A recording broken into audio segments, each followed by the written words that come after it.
I suspect that some of you are going to be surprised at the subject of this telecast. You figure I'm supposed to diagnose political situations and foreign affairs or dig up inside stories around the White House, but I'm going to fool you. Because today I want to relax a bit and report some inside facts about a young man who's become the rage of millions of teenagers and who has some of our experts on juvenile delinquency just about as worried as the teenagers are crazy.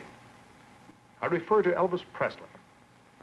Here's a boy of 21 who 2 years ago was driving a truck for $40 a week. This year, he'll make $1 million.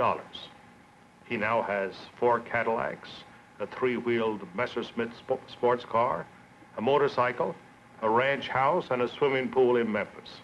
He has police escorts, is mobbed by thousands. He's also a boy who's had more criticism thrown at him than any other entertainment personality, I suppose, in recent American history. Well, why? Does he really deserve it?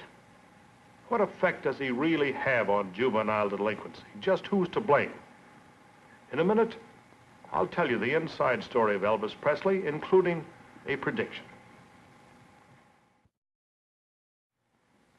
Now, to tell the truth, I'm not an expert on rock and roll. But when I learned the rock and roll music made famous by Elvis Presley had caused teenage riots in 2 staid countries, like England and Norway, when I learned that Elvis had been barred from a Pittsburgh auditorium because of the damage done to the hall by his teenage audience, and how he'd been threatened with arrest by a judge in Jacksonville, Florida, and how ministers and educators all over the country had protested his style of singing, well, I got interested. Here's what I found. Elvis Presley was born just 21 years ago in a 2-room house in Tupelo, Mississippi that didn't even have a bathtub. Those were Depression days. His father worked for the WPA as a carpenter and as a tenant cotton farmer. His family was religious. And at meetings of holy rollers, Elvis learned to sing spirituals and play the guitar. His first guitar cost $12.95. Today, he pays $300 for his guitars, yet he still can't read music. In fact, his musical technique is such that sometimes he breaks the strings of his guitar before he finishes a show. However, he has an accompanist. And his guitar is chiefly a decoration to swing around the stage and whip up his teenage audience. Well, when Elvis was 14, his family moved to Memphis in 1949. The Great Depression was over. His father got a job in a factory. His mother went to work as a cafeteria waitress, and Elvis got an after-school job as a gardener. Things were looking up for the Presley family. Meanwhile, Elvis made a hobby out of singing spirituals and hillbilly songs. At this point, he was actually very shy about singing, even for his friends. He was obedient, polite, very bashful, didn't care much about baseball, football, like other kids. Quite a contrast from today when crowds besiege his car after a performance and police have to protect him from well-wishers, autograph hunters, and jealous males. Well, one Saturday afternoon in June of 1953, Elvis wandered into the front office of the Sun Record Company in Memphis, where for $4, you can get a home recording of yourself. He brought along his guitar and recorded 2 songs, My Happiness, and That's When Your Heartache Begins. Ordinarily, that would have ended that. But a few months later, Sam Phillips of the Sun Record Company was looking for a ballad singer and decided to audition Elvis. Elvis, however, did very badly at his audition, and he didn't get the job. He lacked the rock and roll technique that he has today. However, Sam Phillips still thought Presley had possibilities, and he suggested he spend a few weeks practicing and then cut another test record. Well, the rest is history. Accompanied by a guitarist and a bass fiddler, Elvis finally was able to make an acceptable record for the Sun Company. Sam Phillips took it then to the local Memphis disc jockey named Dewey Phillips, and the kids of Memphis simply went wild. The local radio station got 47 phone calls and 17 telegrams after the record was played. And Sam Phillips of the Sun Record Company found himself with thousands of orders for Elvis Presley's first commercial recording, That's All Right, Mama. Well, Elvis quit his job as a truck driver, signed a contract with a Memphis disc jockey named Bob Neal, and began singing on hillbilly radio programs and at local roadhouses. He barnstormed through Texas, Arkansas, Louisiana, made 4 more hillbilly records, and was a sensation among the kids of the South and the Southwest. Well, at this point, big business in the entertainment world took a hand. Television MCs need to get good ratings, and big record companies like to sell records. So as the word spread about the kid down in Memphis who was creating a local sensation, RCA Victor sent its hillbilly talent scout, Steve Scholes, down to Memphis to buy up Presley's contract with the Sun Record Company for $35,000 plus a $5,000 bonus to Elvis himself. 3 months later, Presley's records were responsible for 1/2 of Victor's entire output. His recording of Heartbreak Hotel sold 1 million copies in 9 weeks, a new record. Meanwhile, the Dorsey brothers signed Elvis for an appearance on their coast-to-coast variety show, and he also appeared on the Milton Berle show, where he was widely criticized for his bad taste in performing. Finally, he got into the real big time by appearing on Steve Allen's new Sunday evening program. The truth is that Steve Allen didn't really want Presley. Steve didn't like Presley's wise guy mannerisms and vulgar body grinds, and he had made fun of Presley. However, Steve Allen was then in a race with Ed Sullivan for TV viewers, so he agreed to have Elvis and succeeded in beating Ed Sullivan's audience rating for the first time. Well, the competition at big-time television is terrific.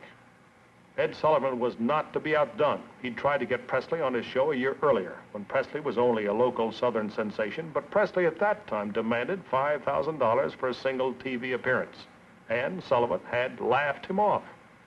Like Steve Allen, Sullivan considered Presley's way of performing vulgar.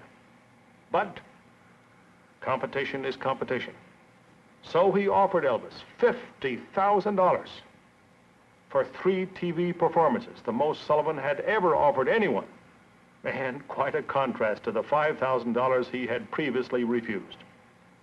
But he had to win back those Sunday night viewers stolen by Steve Allen, and he was successful.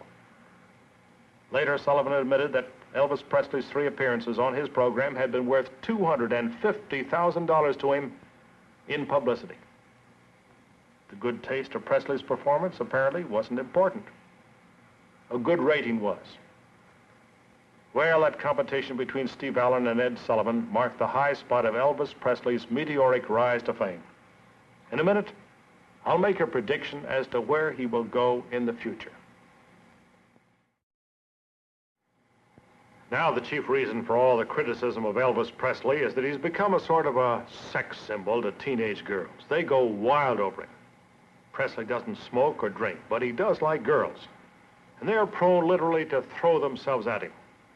However, it seems to me important to remember that it's not exactly Elvis's fault that he has suddenly shot to fame, fortune, and influence over girls, but rather it's the fault of the big music companies, the TV MCs, and the business managers who were looking for profits and high ratings. You can hardly expect a youngster of 21 to resist vigorously when money and women are thrown at him in such profusion. So here is my prediction regarding the future of this strange, once shy young man who has zoomed to such meteoric fame in show business. If you look back, you recall the famed matinee idols who preceded Presley worked hard for their success. Rudolph Valentino, the silent movie idol of girls and older women, worked for years before he achieved fame, and he did it without resorting to vulgarity. Rudy Vallee, the collegiate type of crooner, also worked for years before he won the worship of romantic girls and women in the late 20s and 30s. Frank Sinatra also studied and worked hard before the teenagers swooned over him in New York and Hollywood. He also reached fame without resorting to vulgarity. But Elvis Presley was a truck driver who still can't read music and whose main appeal appears to be, frankly, sex. But as I said, Elvis is a boy who came from a poverty-stricken background, and you can hardly expect him to resist the screeching girls and the fat pocketbooks being thrust upon him. In all fairness, it's also true that Elvis began his climb to fame before he ever appeared on television, His records were bestsellers in the South before he hit the big time.